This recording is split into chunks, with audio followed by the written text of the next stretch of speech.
No, it's not my taser. We have ones that taser. It's my firm. It has what? I need to get It that. gives me a shock. Yeah. I need to get that. You need to get there also, but don't tell it. I got it first. Yeah, he needs that. Watch is malfunctioning. His alarm was going off at 7 a.m. this morning. I went in there at 8 and I was like, what's going on? And he said, well, I just wanted to get it all up. And I was like, that's all you ain't owing me. Right? And the others. T and K were just still snoozing. They woke the baby up, so that was great. All right, y'all, we got prayer requests this morning. Shelby.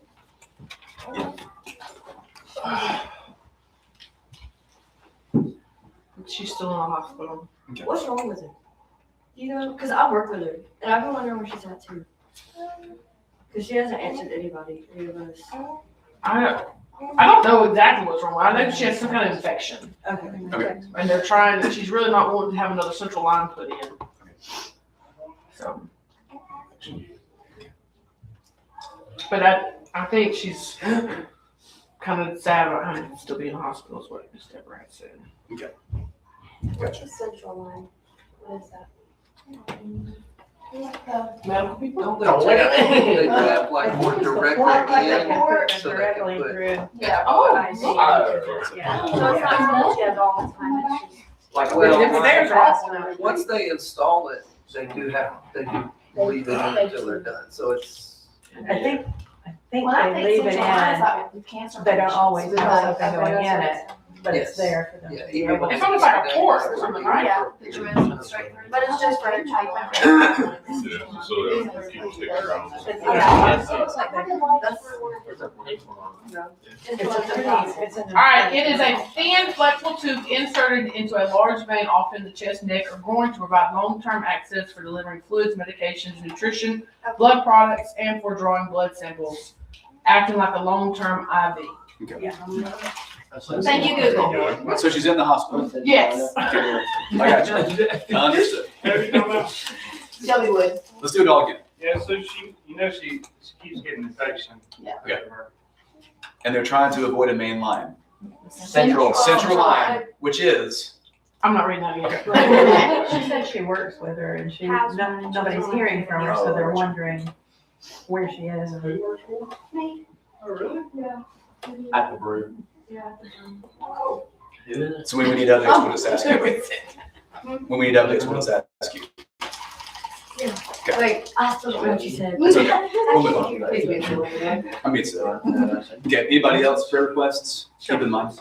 We can pray for all the kiddos who go back to school after all the holidays. The teachers, which one? And the teachers. I'll say back to school. Yeah. Yep. Speaking of which, everybody okay with illnesses right now, flu and cold and everything? Yeah, the flu really be going around. It's like a bad case. Yeah. It's not like your average case. Yeah. But I keep seeing that people get it like bad. Every time anybody sneezes or has a runny nose, you know what I mean? I'm like, wash your Yeah. hands. We're being very careful. Yeah, I don't know. You just don't know. So it's one of those weird things. I'm not a germaphobe, but whatever flu virus is going around right now. After COVID, it really messed me up. You know what I mean? Like I washed my hands before, but now it's like I double down. Okay. Anybody dealing with that though? I'm not saying like stand up and leave. Like I'm saying like, does anybody need help with that? Like, stop it. If you sneeze, it's done, man. Go stand in the corner. Yeah, we're gonna sanitize you and put you in the bubble. Anybody watch Seinfeld? The Bubble Boy? All right. Homework assignment. Go on YouTube, which I hear this kids still use YouTube. Go to YouTube, Seinfeld Bubble Boy. Seinfeld's on Netflix, actually. You can just watch it on there. Oh. If you have Netflix. If you're rich, you can afford Netflix. Oh, that's true. We still are. Some of us have to watch ads. Sorry. We'll report about that later. Okay, anybody else prayer requests? Just the family of that 4-year-old little boy. That was rough. Yeah. Remember what his name was? Jonathan. Yeah. You know, we passed the church about the same time they found him that day. Did you realize that? I did not. When they were all at Cornerstone? Yeah. Really? We were passing about the exact same time they found it. That's rough. We passed the church and there were cars everywhere. They were on the side of the road in the median. I mean, they were everywhere. Packed. Yeah. And we were like, what is going on? I think they're having a revival. Yeah. Search room. It's rough. Yeah. It's just sad. It is sad. That's really sad. Okay. Any other requests? All right. We are done with how Jesus handled stress, and we're going straight from stress into death. Nice. So that's the vibe that I wanted to provide in this class for us. So what I want to do for this next month is something I'm calling King Killers, which is just the first 4 kings of Israel, a little bit about their background, what went wrong and what we can learn from it. So Sunday mornings, I mostly want to just go study the characters themselves. And then Wednesday nights, I want to compare that king to King Jesus, see the 2 parallels, see what they did wrong, what Jesus does right, and see who is our real role model. Unless, that is, on Wednesday nights, you have a question this morning or on Sunday mornings that we need to address Wednesday night, like a tangent we need to chase or a rabbit we need to chase, then we can do that instead. But that's the plan so far for this one. Questions? Criticisms already? I will say, and you don't have to say this, but I'm like pretty proud of this design right here. Because you got them like, you know, kind of like missing persons, like people of interest kind of thing. It's kind of lame, but I like it. So just pretend it's fine. Hey, T, could you go on the other screen and click that for me? Okay. The one on the left. Just messing with it. Messing him up. Okay, there we go.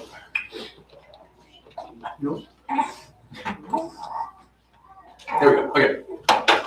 So let's go to 1 Judges 17. We'll go to Judges 17.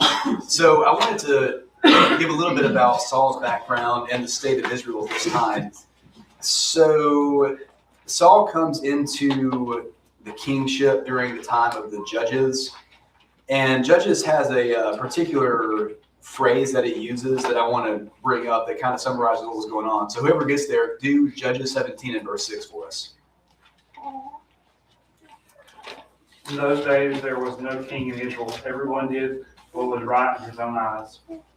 So if you're familiar with Judges, then you know that's a terrible book in several ways.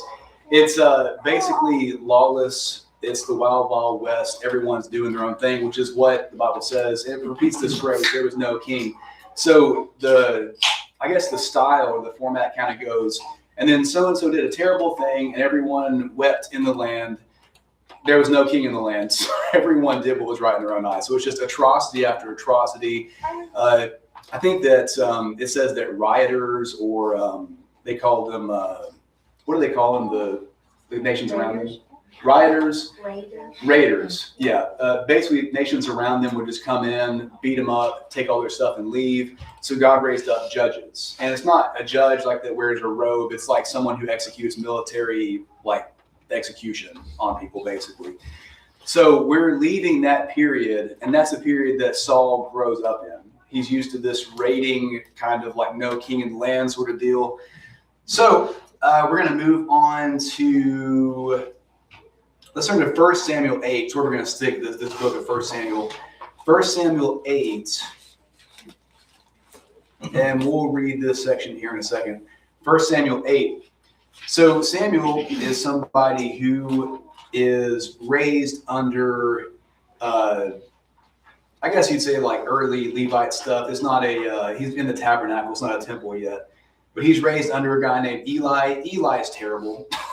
Again, the Judges theme, everybody's terrible. Eli's bad. He's supposed to be the chief priest. His sons are awful. He doesn't really care. Well, he cares, but he's not like willing to do anything about it.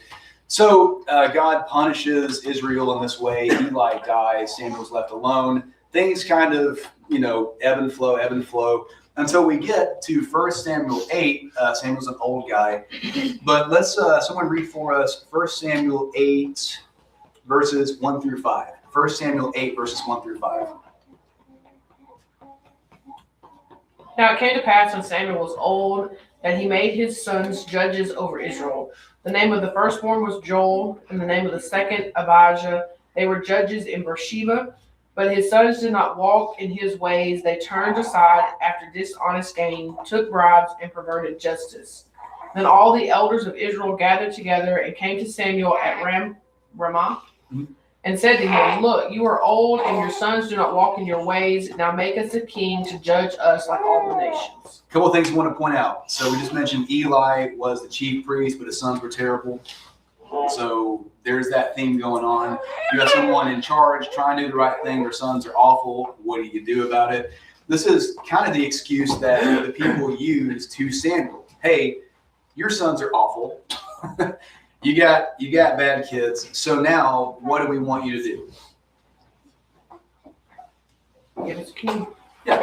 Appoint for us a king like what? Israel. No, like all the nations. Like all the nations where?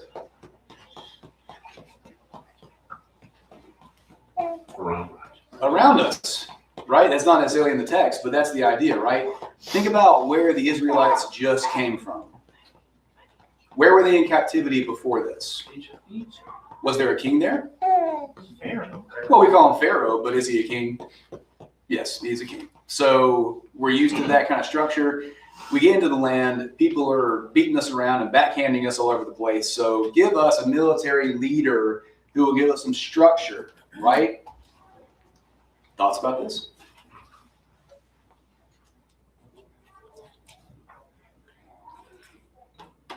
I don't know.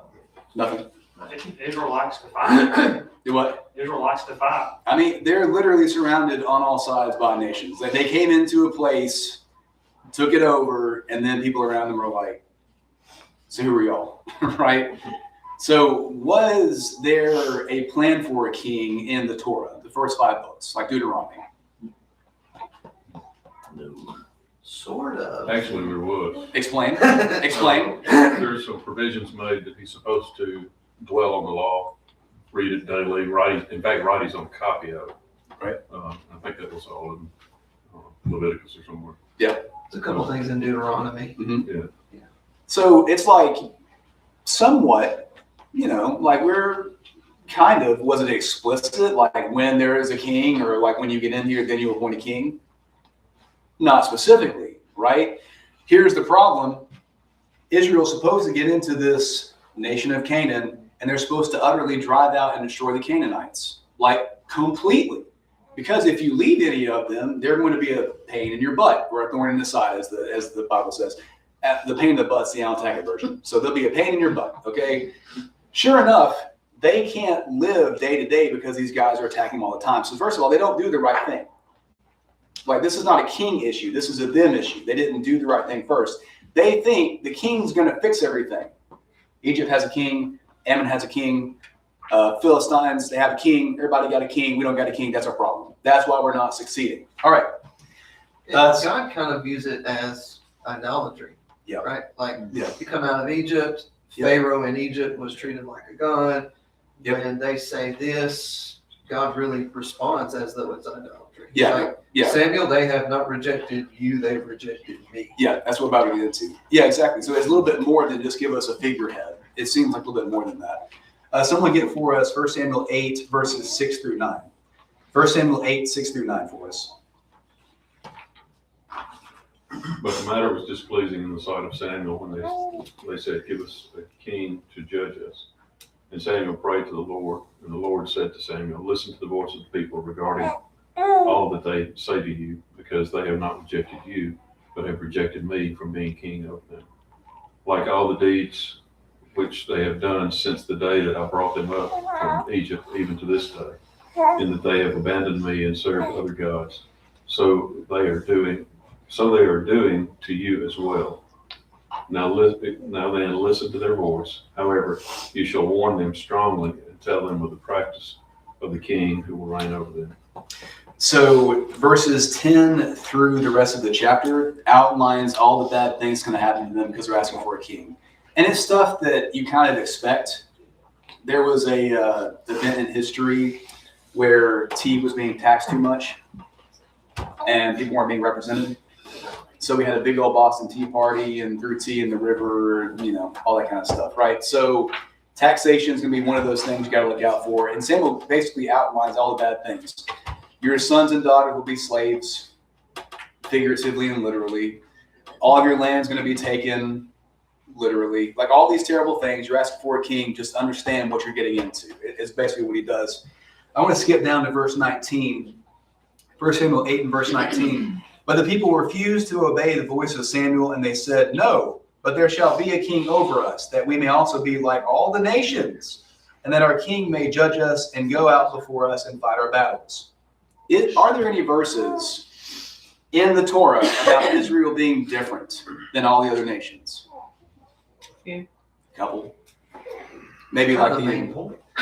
a little bit, like all their wacky laws, right? You will observe the Sabbath, like the weird things that the world looked at and they're like, why are y'all doing that? So you'll be different and holy and set apart, right? So the people come up and say, no, we're going to have this king so we can be like everybody else. You kind of get to the root of the issue, right? So it's not starting off great, but God is relenting. He's like, good luck. Like, we'll see how this goes. We'll try this experiment. Go ahead. By the way, ideally, who was supposed to be their God? Or be their king? I gave the answer away. Yeah, sorry. God's supposed to be their king. This is the whole language. I will be their God. That means my people will coexist, like we'll live together. So the additional media, like the additional middleman of a king, just seems sort of redundant according to the plan. But God's like, go ahead. We'll see how this goes. Any thoughts, comments so far? I think So go ahead. You go ahead. So why did God just make this a great place to be and make him happy? Like he told him, well, you're gonna go into a land of milk and honey, and so then you set up this idea that it's gonna be great and wonderful, and you set that up, and then you go in and it's a disaster. That's a great question. Because they didn't do what they were told to do. That's a great Like, question. it's not just handed to you, but it's like, right. then go in and completely take Right. out the land. And they did. So So and think, then this idolatry. so think back to Numbers. Right? So they've only been told this land is great. They haven't seen it yet, right? In Numbers, they send in 12 spies, and they bring back all kinds of crazy things. People are awesome. What's the problem? The people are giants, and we're like grasshoppers. That's a weird way to say it, but like we're little and they're big, and they have great, crazy cities. So the people, when they see the land, the promise is true. It's awesome. It's a great land. The problem is them. So God says, yeah, go in there and you can take them because I've given you this land. Oh, we left Egypt and God did that, but we surely can't do this. Can't you? So every step of the way, God's showing them, I have this for you, I got this for you. And like Gary said, they're failing and failing and failing. So the land is good. It's just they didn't do what God asked them to do. So it's like perpetually undermined. They're having a hard time. Is there a spiritual lesson for us? If so, what is it? Do what you're told. Do what you're told. Think about, we were kind of talking about this this morning too, on the ride over. Think about the relationship between a husband and a wife. When I was growing up, we had Everybody Loves Raymond. Another, again, if you don't know this show, YouTube Everybody Loves Raymond. Is it on Netflix? Trust me. Probably. I think it's on Hulu, like Peacock. Yeah. One of those streaming platforms of the many that our overlords want us to watch. Okay, so subscribe to all the platforms and watch Everybody Loves Raymond. So a part of the show was that their dynamic was always tense. Like Raymond's like a successful news writer, but he's like kind of an idiot. Oh, Deborah, like that stuff. And Deborah's always mad at him for every reason. So me growing up, it was like, so our relationship, mine and my future wife, has just got to be contentious because, and it's funny because everybody's laughing at that, right? So is that the way that we think God wanted it to be? Think back to the beginning. Is this beautiful land I've given you, everything, just got one rule for you, and the first time they break the rule, oh, well, it's this woman you gave me. Thanks, bro. That's Raymond, by the way. Deborah, I got the fruit. I can't do a Raymond impression, by the way. So she ate the fruit, and then the woman, instead of being like, yeah, it was me, it was a snake. So already, because we're disobedient and because we're not conforming, we're not listening to God's words, and then there's already tension. That's how we start out. So everything after that can kind of be boiled back down to, am I willing to obey God? I might be willing to do that. Somebody else might not. So we have tension. We got problems. Thoughts or comments? Does that answer your question? I don't know. I kind of went on a rampage just there. I apologize. You have kings and queens, man. Do what? You have king and queen. King and Queens? Or King of Queens? King and queen. Is it King of Queens? What platform's that on?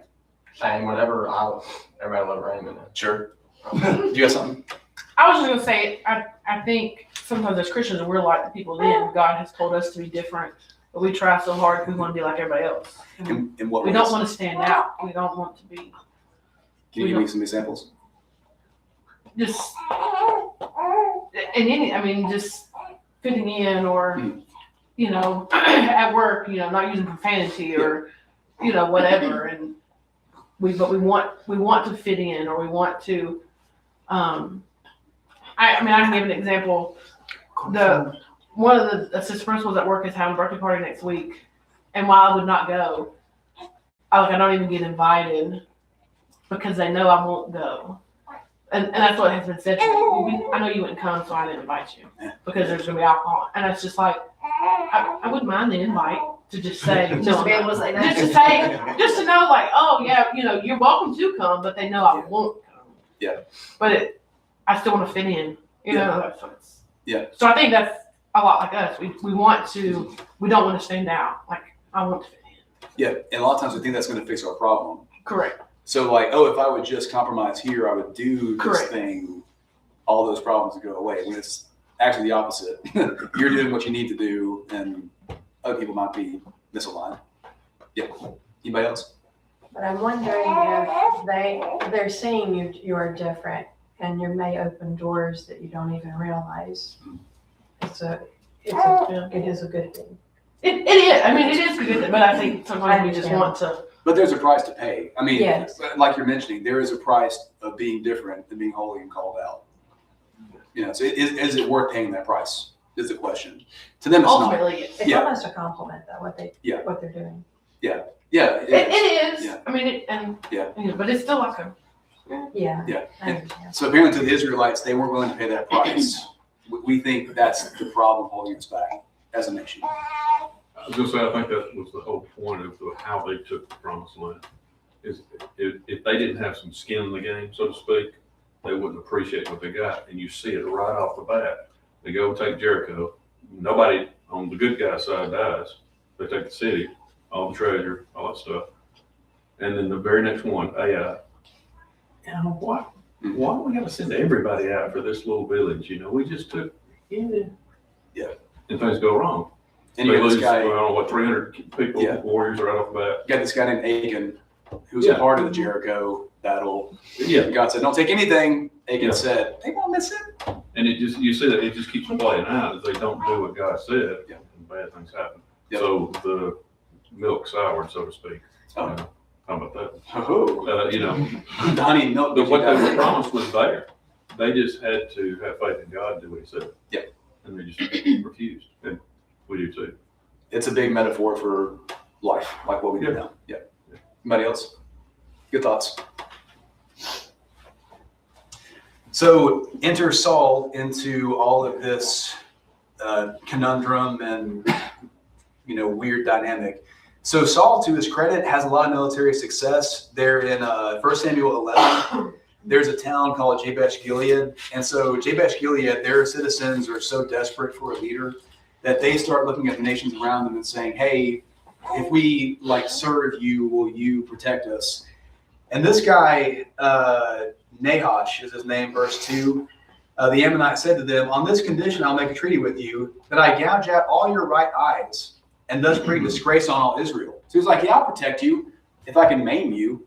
And they're like, "What choice do we have?" So either you guys come in and beat us up, take all our stuff, or you disgrace us and we're your slaves. So that's Saul's first test of military leader. He comes in, wipes them out, everything's good. Also in 1 Samuel 13 and 14, there's the classic Philistines. Saul comes in there and takes care of them. So at least from one side, the military side, things are going great. Militarily, Saul's awesome. He's big and strong and handsome. He's what you think the king should be. So the background is great. He starts out really, really good, but there's some underlying things we'll discuss in a minute. Any questions or things we need to stop and look at?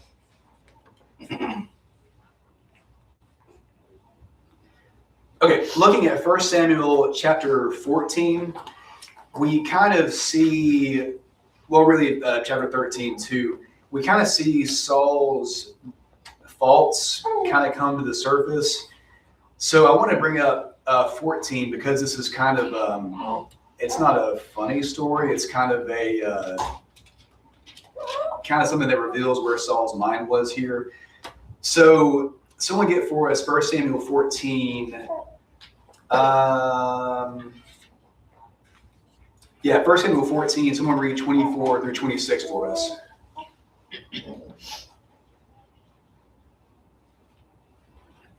And the men of Israel had been hard pressed that day.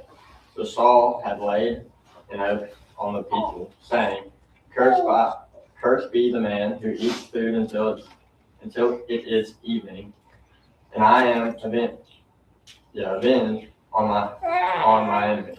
So none of the people had tasted food. Now, when all the people came to the forest, behold, there was honey on the ground. And when the people entered the forest, behold, the honey was dropping. Yeah. But no one put his hand to his mouth, for the people feared the oath. So they're having problems winning a battle. Saul, and Saul being the great military mind that he is, said, no one's going to eat until this is fixed. That'll work, right? That's what you want your army to do. Let's all starve until the situation's figured out. Great. If anybody knows anything about military history or strategy, what's one thing you need to make sure your army has? Food and water. Like, it's kind of the whole thing, right? Feeding a ton of people.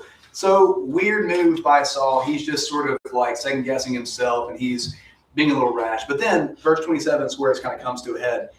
Verse 27, but Jonathan, his son, had not heard his father charge the people with the oath. He didn't get the text, right? He didn't get the call blessed. He's out in the wilderness. And so he's out there living life by himself. So he put the tip of the staff that was in his hand and dipped it in the honeycomb, put his hand to his mouth, and his eyes became bright, which means he was full. He had energy, right? Long story short, he comes back. They know that he's been eating, and they're like, do we tell his daddy? Like, his daddy said, we can't eat. His son's over here eating. What's our next move? So the people are like, hey, just don't tell him. Like, don't worry about it. But it gets around. Saul is like, I meant what I said. I'm going to kill my son. And the soldiers are like, bruh, like, we're hungry, and like, for no reason, and you're going to kill your son for the stupid thing that you said. Like, call it off. So basically the soldiers are like, I'm not going to do it. Comes back around, he doesn't kill his son. Like, he realizes it was a dumb thing to do. But that's one side of kind of how he's going off the rails here. You look at 1 Samuel 15, we get the sense that Saul's kind of a people pleaser a little bit. Like, he, again, he's in the situation where people are begging and asking for a king, and he's their guy. So it seems like he's a little bit beholden to the voice of the people, the will of the people. So 1 Samuel 15, God tells Samuel to tell Saul, hey, Amalek, we're going to go destroy them. It's time to do this. We have the ability to do it. So when you go to these people, kill everything.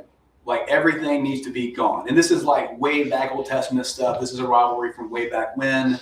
This needs to be handled. It's not just like God saying randomly go kill a group of people for no reason. It's a deeper seated thing that needs to be taken care of. So Saul's the guy to do it. We have the king now. He can fight our battles for us. So Saul makes an interesting choice.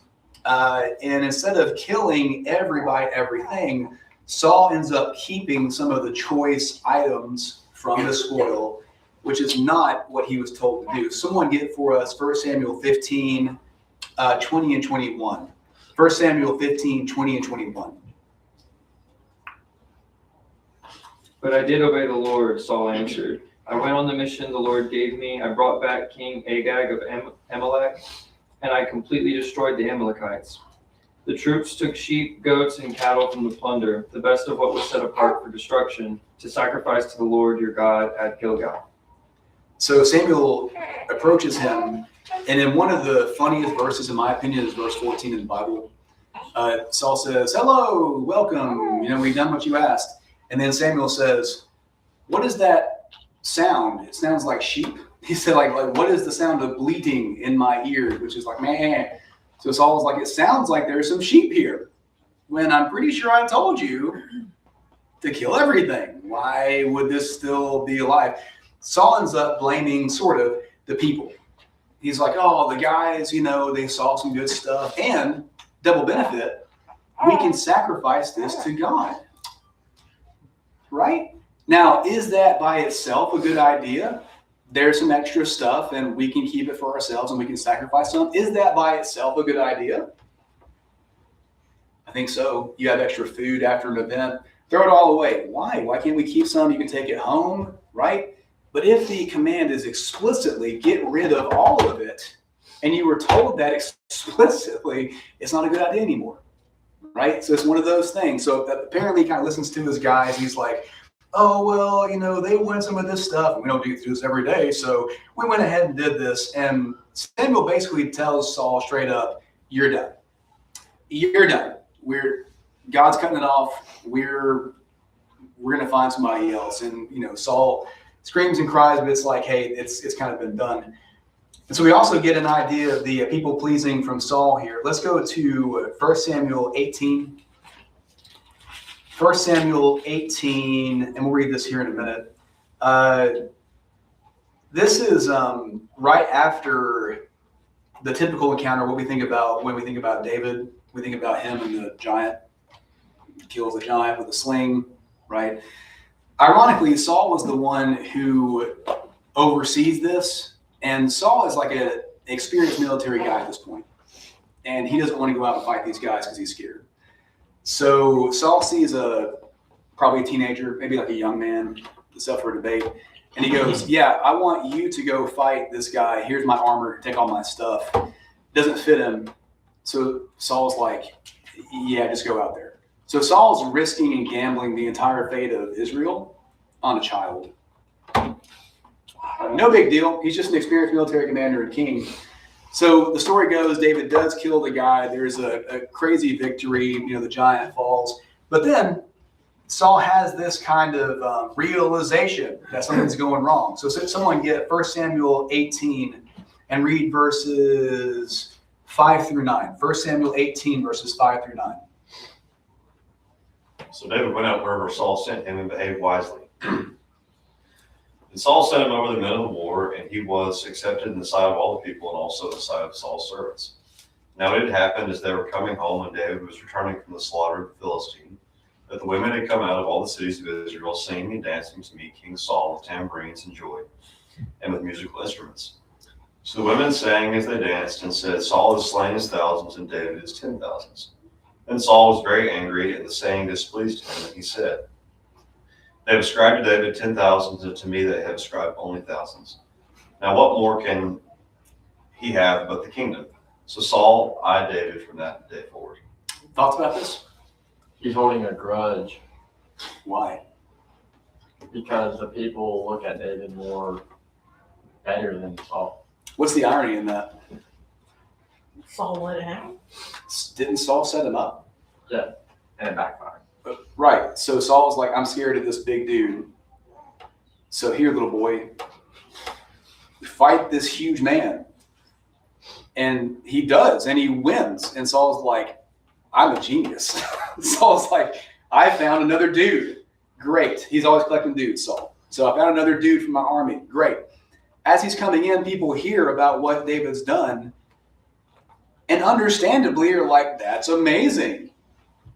And they say, Saul's killed his thousands. Thousands. But David, who's killed tens of thousands. Okay, is this a metaphor?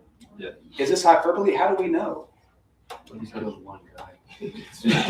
He's killed one dude and maybe some other ones in the battle.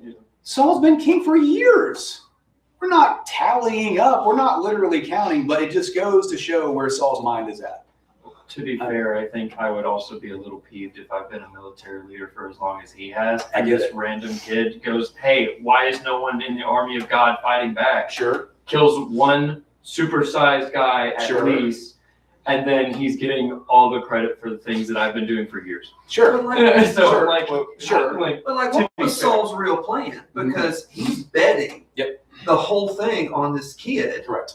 And like, okay, what's your backup? Like, you don't expect him to win. Right. So what are you doing? That's my point, is that he's basically gambling the What's your entire nation. backup plan? The entire nation. So like the deal is Goliath wins, he's the champion, all y'all become our slaves. I mean, from a pure, just strategic standpoint, he's better off stalling Yes. than sending a kid. Let's say a draw. You know, Something, right? so So once somebody goes out there and lose, you've lost the bet, you've lost the wager, and so here's the irony.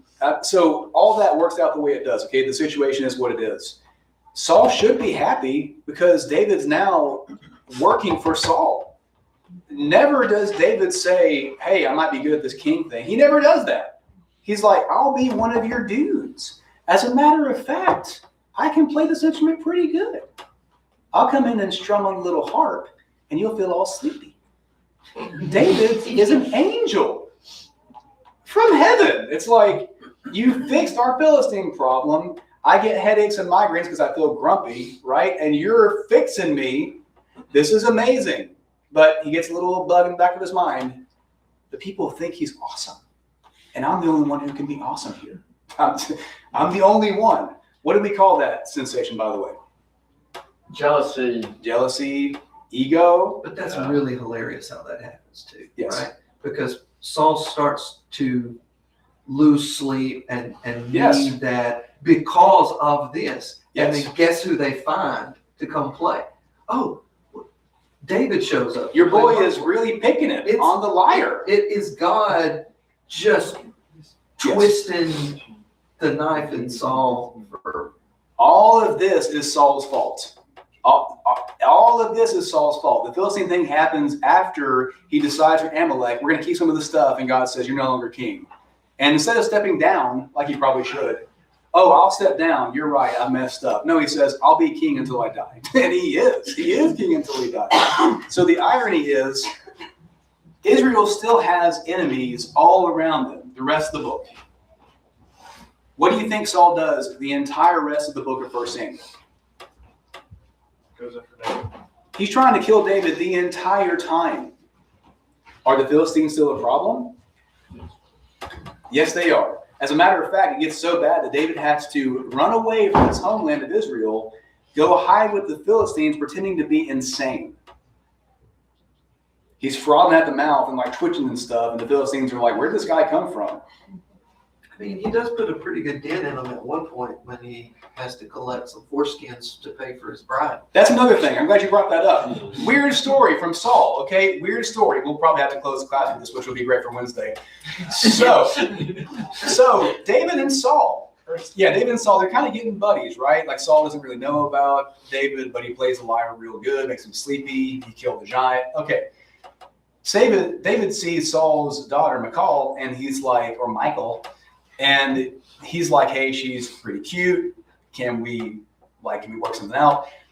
This is pretty normal to ask for a dowry, but a dowry was usually like money, cattle, right? Saul, Chickens for a dozen girls. something like that. Yeah. So Saul is like, hey, I need 200, not 100, 200 Philistine foreskins for my daughter. Okay. Well, actually, isn't it 100?